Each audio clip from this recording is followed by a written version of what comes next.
Mr. Mayor, my name is Kevin Kelly. I'm here on the land swap deal.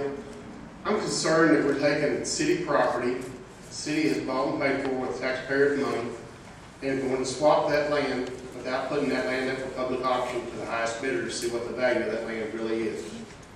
I thought everything the city owned was sold at public auction. I didn't think we swapped our land and swapped our buildings without going to a public auction. If we own a car for the city, they put it up for public auction.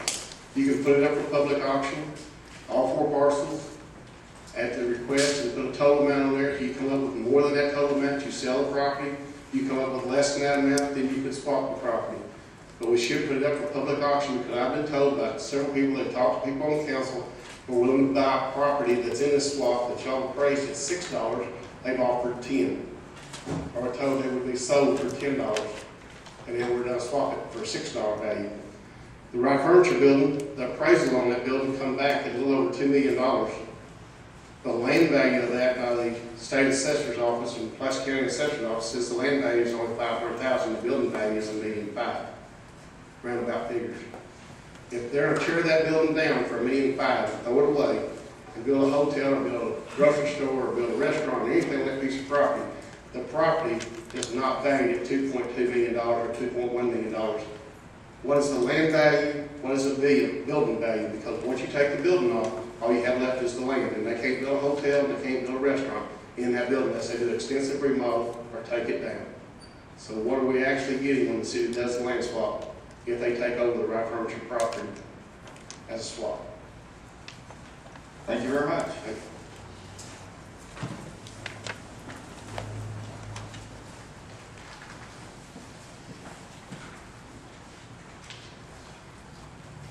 My name is Frank Fletcher. I'm proud to say that I've lived here in North Little Rock for 47 years. As most of you know, I'm the owner of the Wyndham Hotel. I'm here tonight to ask the council members to not commit our city to buying or swapping for the right property and the future multi-million-dollar expense to build a parking deck. I know that you're only voting on a land swap tonight. Ladies and gentlemen, this is all tied to a project of possibly building a hotel, and I welcome a hotel. There's been several new ones in North Little Rock this year. What I do not like and ask you to not vote for is at some point in time we will be voting for a city paid for parking deck. My question is this: why now? The TIF legislation is in the court. It has been in the court. It may be in the court for a long period of time. If the TIF does not pass the court, how will the city and the taxpayer money pay for a parking deck? There's been articles that there will never be any city money or taxpayer money to buy and pay for this parking deck. I believe that that is untrue.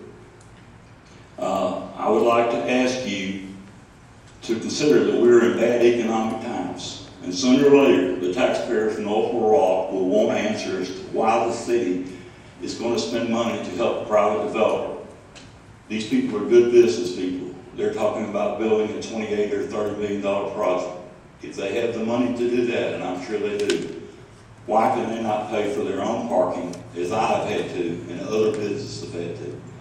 Thank you for listening. Thank you. Microphone.